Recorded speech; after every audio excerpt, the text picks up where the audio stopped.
Dick Al Roker. If you know, you know. I only ever look.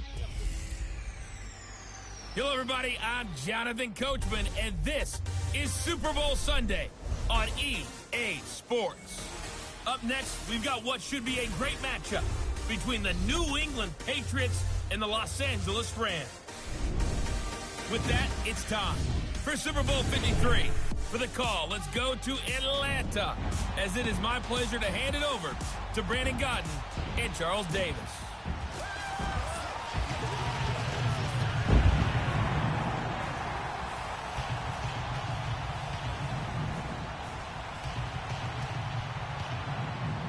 With Charles Davis, I'm Brandon Gaudin, and it is our extreme privilege to be on hand for the Super Bowl. And I can't help but look down at this field partner and think about the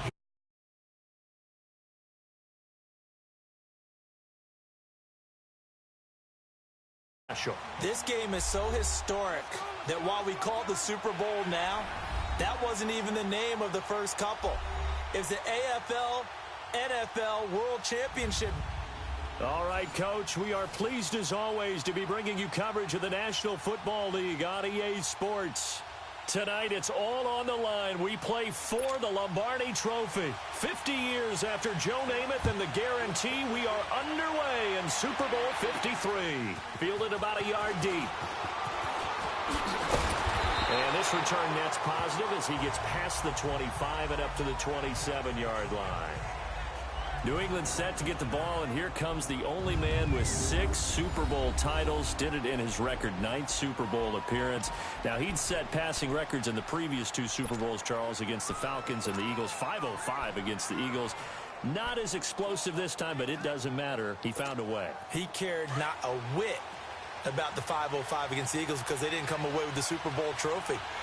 262 yards, 21 of 35 throwing, no touchdown passes, 1 interception. He thought that game was darn near perfection because they paraded off with the Lombardi Trophy. He is now 30-10 in the playoffs. That's pretty good. And he's already said 0% chance that he's retiring. Well, you saw him in the postgame when he was interviewed, and they kind of, hinted about that. And they said, what is your motivation for coming back? He said, this right here. And he looked at him like, what else would there be?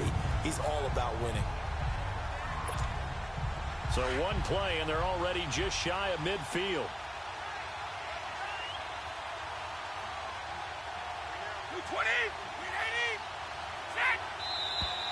And now some motion before the snap. And this will be our first penalty of the night's proceedings. False start, offense.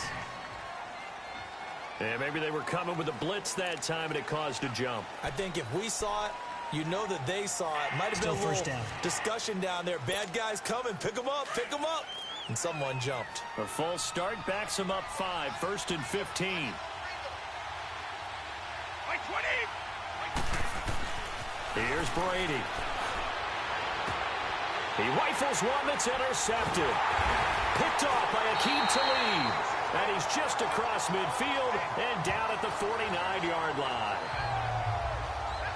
Certainly not how they envisioned ending their opening drive here in the first quarter.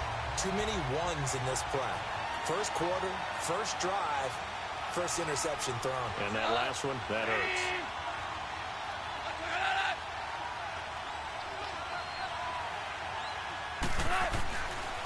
Now the first carry here for Todd Gurley. And they go backwards here, losing yardage back at the 48-yard line. It'll wind up being a loss of 2, and it'll be 2nd and 12. First play of the drive goes the wrong way. Here's 2nd and 12.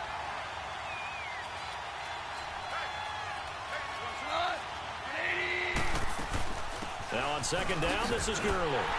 And he'll be brought down right at midfield after a gain of only a couple. Gurley, of course, was right in the mix for a rushing title, but missed the final couple weeks of the year and ended up finishing 3rd with 1,251 yards, but did have a league-high 17 rushing touchdowns. Yeah, the first in Sean Alexander in 2003-2004 to lead the NFL in total touchdowns 2 years running. How about 2 years in a row he doesn't get a chance to win a rushing title? This year because of injury, the year before because they rested him in the last game. And the first year he said, it doesn't matter much. This year he admitted he really wants to win one of those rushing titles. And you know what's surprising nugget is that he's the only guy to rush for 1,000 yards in each of the last 2 seasons. Well, off topic, but we'd be remiss if we didn't point out what else was happening Super Bowl weekend. The Madden 19 Club Championship, second major this season, 2 more to follow.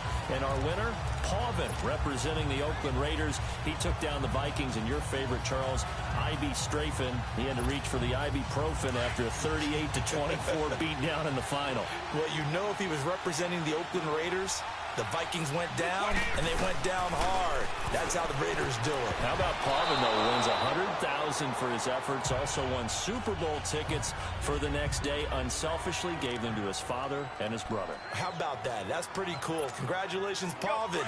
Way to go. Well, nearly another interception there. That would have been 2 drives in a row with a pick.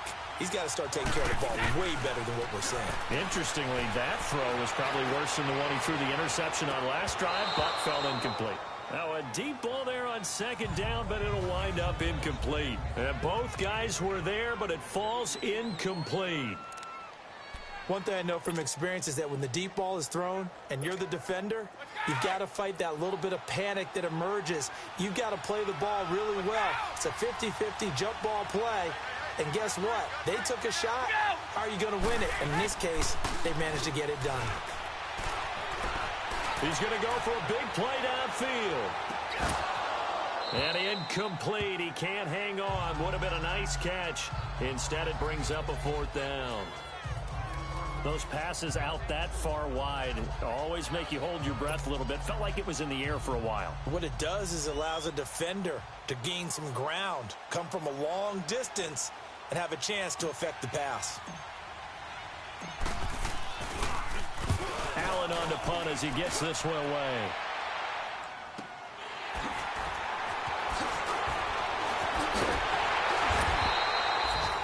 A nice job on the return there, 16 yards. And the Rams are going to start this drive in great field position as they take over. Now this offense ready to head back out there. And our game's hit a little bit of a lull here, a little bit of a snag. Punts on back-to-back drives. And old school coaches don't necessarily mind that. Didn't turn it over, right? Didn't create a big play for the other team. Right now what you're looking for is can you gain an advantage in field position? And that's what both teams are seeking right now. Yeah, they'll be seeking to gain that advantage here. Todd Gurley, wave goodbye. Touchdown, LA! With a first touchdown of this Super Bowl and a long one at that. And the Rams are going to take a first-quarter lead.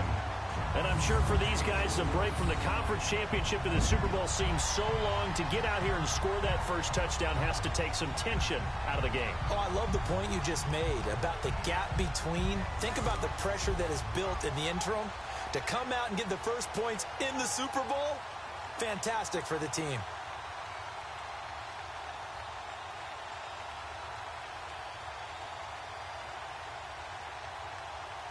Now Greg Zuerlein on for the extra point.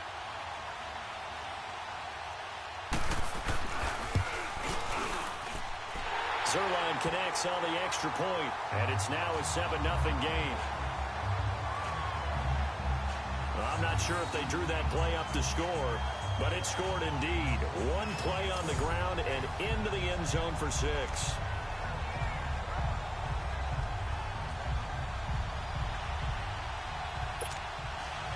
Set now to kick this one away, and off it goes. That's fielded in the end zone. And he'll take it back to about the 19-yard line.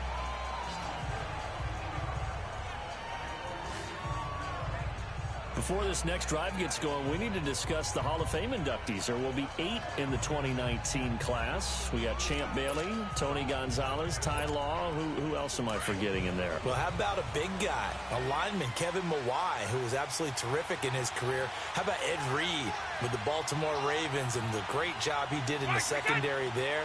Pat Bowlen, Gil Brandt as contributors, the owner of the Broncos and the longtime scout of the Cowboys.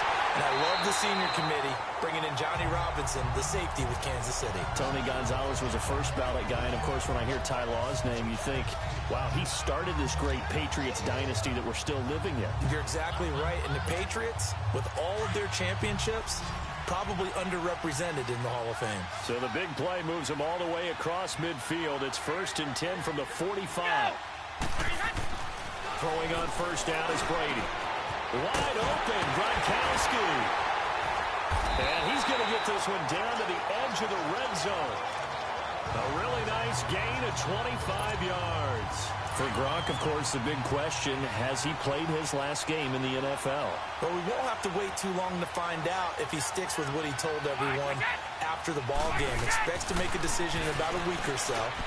We'll find out if indeed that was his last game.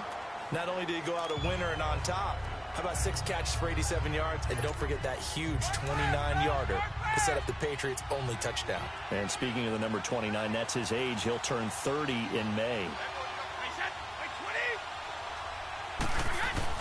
Brady will try again on second down. Quickly to Gronkowski. That's caught. And this one goes nowhere. Losing yardage back at the 22. It's a loss of 2. Now 3rd down. Sony Michel, his first carry. And able to break one tackle, but then quickly brought down. But a nice little gain. He gets a good chunk of yards there, 8 all told, but they're still looking at a 4th down. There was only one man who scored a touchdown in Super Bowl 53, and of course it was that man we just saw, Sony Michel. How about him turning it on in the postseason of his rookie year? Because in the 16-game regular season, he didn't play in all 16 now. He did have 6 touchdowns, which is pretty darn good. But he added 6 more touchdown runs in the Patriots' 3 playoff wins. That's pretty significant as well. So he had a chance to get him on the board there, but unfortunately that big yellow metallic structure in the back of the end zone, it had other plans. And that's when we're kickers watching it the whole way saying, oh no, don't hit it. Brats. Well, CD, the NFL held its awards show the night before the Super Bowl, and as you and I had speculated the last few weeks, Patrick Mahomes, MVP Offensive Player of the Year, and for the 2nd straight season, how about Aaron Donald, Defensive Player of the Year? Yeah, Donald was expected. We knew that was going to happen. Mahomes, we thought would happen.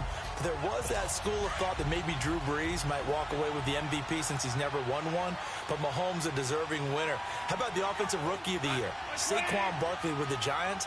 Many thought it might be Baker Mayfield with Cleveland. Yeah, Defensive Rookie of the Year, Darius Leonard of the Colts, and the Colts Comeback Player of the Year, Andrew Luck, and very deservedly so. I would say that for sure, and he beat out J.J. Watt, who also would have been a deserving winner. Coach of the Year, I thought was a close vote, or probably should have been closer to me, because I thought Anthony Lynn from the Chargers deserved some respect, but Matt Nagy of the Bears, he ends up winning the award. They went 12-4 in his rookie season.